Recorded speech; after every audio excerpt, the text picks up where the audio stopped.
नमः संस्कृताय। प्यारे बच्चों, आज अति प्रसन्न हूँ मैं कि आज आप सबों के प्रेम प्यार से आज अब तक टोटल सब्सक्राइबर्स की संख्या बढ़ते बढ़ते 426 पहुँच गई है।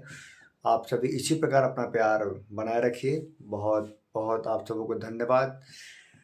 और एक आग्रह होगा कि विशेष रूप से हमारे इस यूट्यूब चैनल को मैट्रिक के परीक्षार्थियों तक अवश्य पहुंचाएं, ताकि उन्हें इसका बहुत ही लाभ प्राप्त हो सके और आपके लिए पुण्य का काम हो सकेगा। तो आज उपस्थित हूँ मैं बिहार बोर्ड के संस्कृत पुस्तक के साथ, और चैप्टर का नाम है संस्कृत साहित्य लेखिका, और यह मैट्रिक का संस्कृत बुक का चैप्टर नंबर 4 है। आइए आज जानते हैं इस पाठ के बारे में। तो इस पाठ के नाम से जैसा कि हम जानते हैं संस्कृत साहित्य लेखिका, संस्कृत साहित्य लेखिका का मतलब है कि संस्कृत साहित्य में लेखिकाओं का योगदान। जैसा कि हम लोग लगातार सुनते आ रहे हैं कि पहले नारी शिक्षा का अभाव था, लेकिन इस पाठ के माध्यम से आप जानेंगे कि ऐसी कोई बात नहीं थी। बीच में आकर के मुगलों के समय में आकर के क्या हुआ कि नारी शिक्षा का अभाव होने लगा, लेकिन अपने हिंदू धर्म के अंतर्गत, अपनी संस्कृति के अंतर्गत आप इस पाठ के माध्यम से जानेंगे कि पहले भी बहुत सी स्त्रियां, बहुत सी महिलाएं शिक्षा के क्षेत्र में काफ़ी ज़्यादा अव्वल थी, बहुत आगे थी। आइए जानते हैं क्या है। दिया है कि समाजस्य यानम पुरुषैः नारीभिश्च तरति, समाज रूपी गाड़ी नारी और पुरुषों से चलती है। अर्थात पुरुष और नारी जो हैं यह समाज के दो पहिए हैं, समाज रूपी गाड़ी के दो पहिए हैं, नारी और पुरुष। तो दिया है कि साहित्येपि उभयो समानम महत्वम, इस प्रकार समाज में दोनों का समान महत्व माना गया है, उसी प्रकार से साहित्य में भी, रचना के दृष्टिकोण से भी स्त्री और पुरुष का समान महत्व है। अधुना सर्वभाषासु साहित्य रचनायाम स्त्रियोपि तत्परा सन्ति। कहते हैं आज भी सभी भाषाओं में साहित्य की रचना करने में स्त्रियां तत्पर हैं, जागरूक हैं, तैयार हैं, और यशस्च लभन्ते, और सम्मान भी प्राप्त कर रही हैं। संस्कृत साहित्य प्राचीन कालादेव साहित्य समृद्ध योगदानम न्यूनाधिकम प्राप्यते। कहते हैं कि प्राचीन काल से ही साहित्य की समृद्धि में बहुत ही ज़्यादा योगदान स्त्रियों का रहा है। पाठेऽस्मिन् अतिप्रसिद्धानां लेखिकानामेव चर्चा वर्तते। इस पाठ में अति प्रसिद्ध लेखिकाओं की चर्चा है, जिनके द्वारा साहित्य रूपी भंडार को, खजाना को पूरा किया जाता है। प्यारे बच्चों, मैं आप सबों को एक बात और बता दूं कि यह जो चरण है विशेष रूप से बिहार बोर्ड मैट्रिक के बच्चों के लिए है, ताकि उनकी संस्कृत की पढ़ाई निःशुल्क हो सके। कोई गरीब भी हो, अमीर भी हो, सबके लिए समान रूप से मैंने इसको बनाया है। और ऐसा है कि आप सभी इस वीडियो को अंत तक अवश्य देखें, खास करके आप यदि मैट्रिक के परीक्षार्थी हैं तो आपके लिए बहुत ही लाभप्रद है। और जैसा कि आप देखेंगे हमारे पूरे इस वीडियो में, या जो भी हम वीडियो लगातार छोड़ रहे हैं इसमें देखेंगे आप, इसमें हम कुछ भी प्रकार की अनावश्यक बातचीत नहीं कर रहे हैं, नहीं किसी प्रकार से अदर मोटिवेशनल या फिर अन्य किसी प्रकार के टॉपिक पर हम बात नहीं कर रहे। कारण है कि यह चैप्टर, यह जो चैनल है, ये स्पेशली मैट्रिकुलेशन के बच्चों के लिए है और पार्टिकुलर संस्कृत विषय को लेकर के है। यदि हम अन्य अन्य बातों को यदि ले यहाँ पर, या हंसी मजाक या चुटकुला या अन्य भी कुछ मोटिवेशनल थॉट लें, तो इसमें वीडियो काफ़ी लंबा हो जाएगा और थोड़ा बोरिंग हो जाएगा। इसलिए पढ़ने वाले बच्चों के लिए हमने एक प्लेटफॉर्म दिया है। यह पूरी तरह से अनावश्यक बातों से मुक्त है, और इसमें बिल्कुल टू दी पॉइंट जो चैप्टर का है वही हम बता रहे हैं, ताकि आप कम समय में अपने चैप्टर की पूरी जानकारी ले पाएंगे। ठीक है, आइए बच्चों आगे बढ़ते हैं, देखते हैं चैप्टर क्या है। तो आप सभी पुस्तक पर ध्यान देते हुए पढ़ेंगे तो काफ़ी लाभ होगा आप सबों को, और ख़ास करके आप सबों के लिए ही इस चैनल को बनाया गया है। अधिक से अधिक बच्चों तक इसे पहुंचाइए और पूरा पूरा देखा करिए, ताकि इससे आपको लाभ होगा। और जो लोग मैट्रिक परीक्षार्थी नहीं हैं, नवम के भी नहीं हैं, नवम और दसम के लिए तो बहुत ही आवश्यक है, और जो मैट्रिक परीक्षार्थी नहीं हैं, कोई अदर हैं, तो आपसे रिक्वेस्ट है कि आप इस चैनल को चला दिया करिए, ताकि इससे बहुत ज्ञानवर्धक चीज़ें हैं, आप भी सुनेंगे तो आपको भी लाभ होगा। तो देखिए, अब चलते हैं आगे चैप्टर की ओर। दिया है कि विपुलम संस्कृत साहित्यम विभिन्न कवि शास्त्रकारेश्च संवर्धितम। बताया गया है कि विभिन्न यह जो संस्कृत साहित्य जो है वो बहुत बड़ा है। संस्कृत साहित्य विशाल साहित्य है। दुनिया का सबसे विशाल साहित्य जो है वो संस्कृत साहित्य है।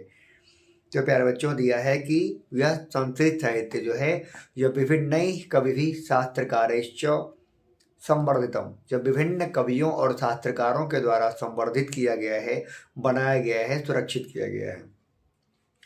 वैदिक कालादारभ्य शास्त्राणाम काव्यानाम च रचने संरक्षणे च, कहते हैं कि आज से नहीं, यह वैदिक काल से ही साहित्य के या शास्त्रों के या काव्यों के रचना करने में और उसको संरक्षित करने में जितना पुरुष लोग दत्तचित्त थे तथैव स्त्रियोपि दत्तावधाना सन्ति, उतना ही उसी प्रकार से स्त्रियां भी काफ़ी ज़्यादा दत्तचित्त रही हैं।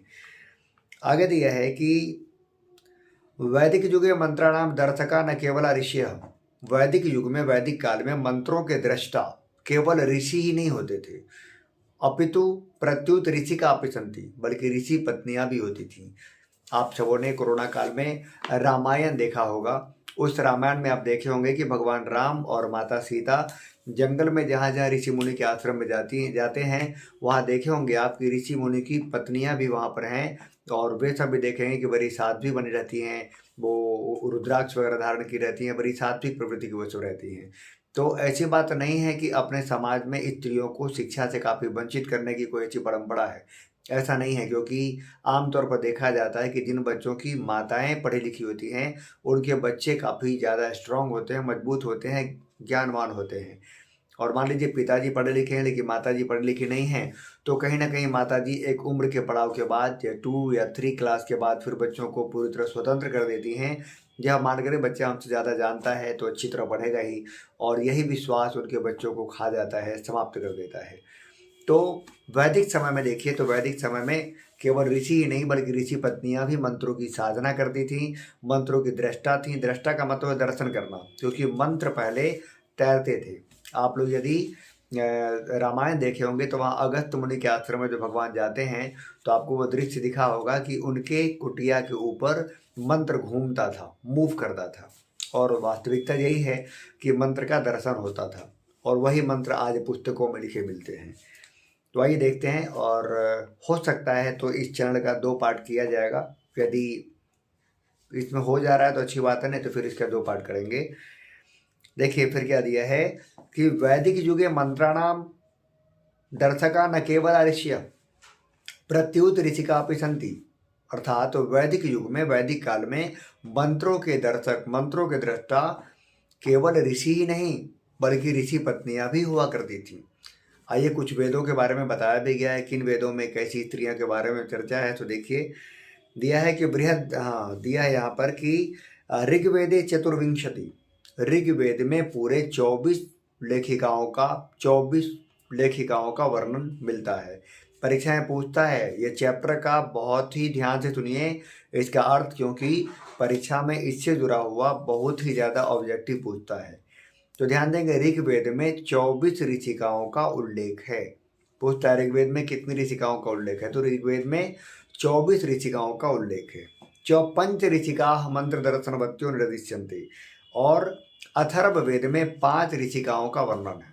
अथर्ववेद में, ऋग्वेद में पूरे 24 लेखिका का वर्णन है और अथर्ववेद में 5 लेखिकाओं का वर्णन है। और अथर्ववेद की जो 5 लेखिकाएं उनका नाम भी है दिया हुआ कि वो 5 हैं यमी, अपाला, उर्वशी, इंद्राणी, वागाम्भृणी। फिर से सुन लीजिए, ऋग्वेद में पूरे 24 ऋषिकाएं हैं जिसका नाम नहीं दिया गया है। ऋषिका कहिए, लेखिका कहिए, वो कुल 24 लेखिका ही कहेंगे। ऋग्वेद में 24 लेखिकाओं का वर्णन है और अथर्ववेद में 5 लेखिकाओं का वर्णन है, जिस 5 लेखिकाओं में ये ऋषिका भी कहलाती हैं। और ये 5 ऋषिका का नाम है यमी, अपाला, उर्वशी, इंद्राणी, वागाम्भृणी। तो प्यारे बच्चों आगे चलते हैं। देखिए अब दिया है कि बृहदारण्यकोपनिषदि याज्ञवल्क्यस्य पत्नी मैत्रेयी दार्शनिक रुचिमती वर्णिता। कहते हैं कि बृहदारण्यक उपनिषद में, क्योंकि अपने यहाँ पूरे 108 उपनिषद हैं, उस 108 उपनिषद में जो एक बृहदारण्यक उपनिषद है उसमें चर्चा आती है कि बृहदारण्यक उपनिषद में याज्ञवल्क्य की पत्नी मैत्रेयी, मतलब भगवान याज्ञवल्क्य की पत्नी मैत्रेयी थी। याज्ञवल्क्य भी बहुत ही श्रेष्ठ कोटि के मतलब विद्वान रहे हैं। उनकी पत्नी रही है मैत्रेयी। तो कहते हैं कि बृहदारण्यक उपनिषद में याज्ञवल्क्य की पत्नी मैत्रेयी दार्शनिक के रूप में वर्णित की गई है, अर्थात उसे दार्शनिक कहा गया। वो दर्शन शास्त्र की बड़ी विद्वान थी। याम याज्ञवल्क्य आत्मतत्व शिक्षति, जिसको भगवान याज्ञवल्क्य आत्मतत्व की शिक्षा देते हैं। इनकी पत्नी थी और उनका डिमांड था कि आप हमें आध्यात्मिक शिक्षा दीजिए।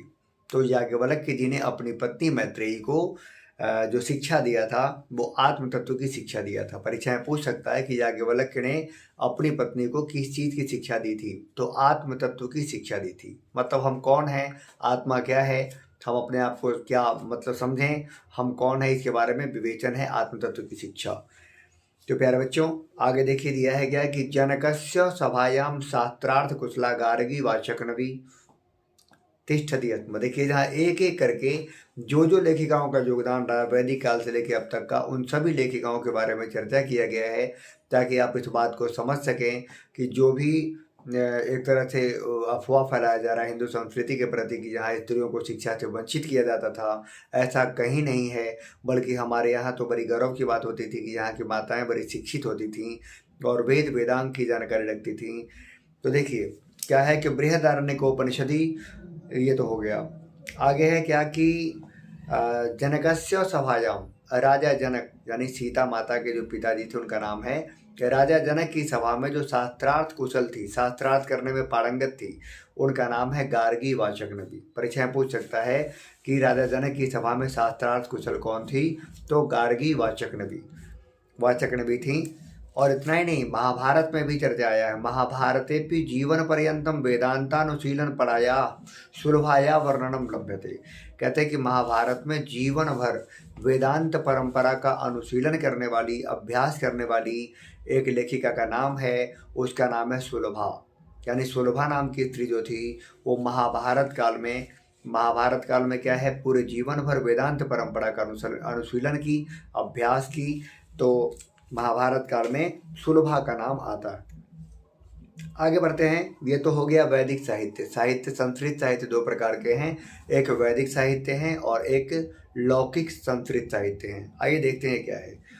लौकिक संस्कृत साहित्य प्रायेण ४४ कवित्रीणां सार्धशतं पद्यानि स्फुट रूपेण इतस्ततो लभ्यन्ते। लौकिक संस्कृत साहित्य में पूरे 40 कवित्रियों का वर्णन आता है। ध्यान देंगे, लौकिक संस्कृत साहित्य में पूरे 40 लेखिकाओं का वर्णन आता है। लेखिका कहें, कवित्री कहें, उनका वर्णन आता है। और उन सबों में, उन 40 लेखिकाओं में, उन 40 कवित्रियों में तासु विजयांका प्रथम कल्पा वर्तते। उन सबों में विजयांका सबसे प्रथम मानी गई हैं, सबसे नंबर 1 पर विजयांका आती हैं। अब कहते हैं साच श्याम वर्णासी थी। परीक्षा में पूछा है कि विजयांका कैसी रंग की थी, कैसी वर्ण की थी, तो आप लोग ध्यान दीजिएगा, विजयांका श्यामल वर्ण की थी, अर्थात श्याम रंग की थी, है ना। यानी श्याम का मतलब हुआ जो बिल्कुल काला भी ना हो, बिल्कुल उजला भी ना हो, बीच का, हम लोग की तरह, है ना, श्यामल वर्ण की थी। और ऐसा एक पद्य के द्वारा प्रकट होता है। देखिए एक पद्य दिया है, एक पंक्ति दी गई है, वो पंक्ति क्या है सुनिए। नीलोत्पलदल श्यामां विजयांका मजानता वृथैव दण्डिना प्रोक्ता सर्वशुक्ला सरस्वती। तो प्यारे बच्चों यहाँ बताया गया है क्या कि नीलोत्पलदल श्यामा, कहते नीले कमल की पंखुड़ी के समान श्यामल वर्ण वाली विजयांका को भला कौन नहीं जानता। अर्थात नीले कमल की पंखुड़ी के समान श्यामल वर्ण वाली विजयांका को कौन नहीं जानता। कहते हैं वृथैव दंडिना प्रोक्ता सर्व शुक्ला सरस्वती। कहते हैं कि दंडी ने तो बेकार ही कह दिया है कि सबों में सुंदर सरस्वती है। अर्थात यहाँ बताया गया कि वास्तव में श्यामल वर्ण होते हुए भी विजयांका इतनी ज्ञानी थी कि वो सरस्वती से तुलना करते हैं कभी कि नहीं, सरस्वती उतनी सुंदर नहीं है जितनी सुंदर विजयांका है। तो प्यारे बच्चों अब हम अगले वीडियो के माध्यम से इसके आगे का बात करेंगे, क्योंकि 15 मिनट थोड़ा हो गया है, इसलिए यहाँ पर रोक रहे हैं। अब अगले वीडियो में आप इसका शेष भाग देखेंगे। धन्यवाद।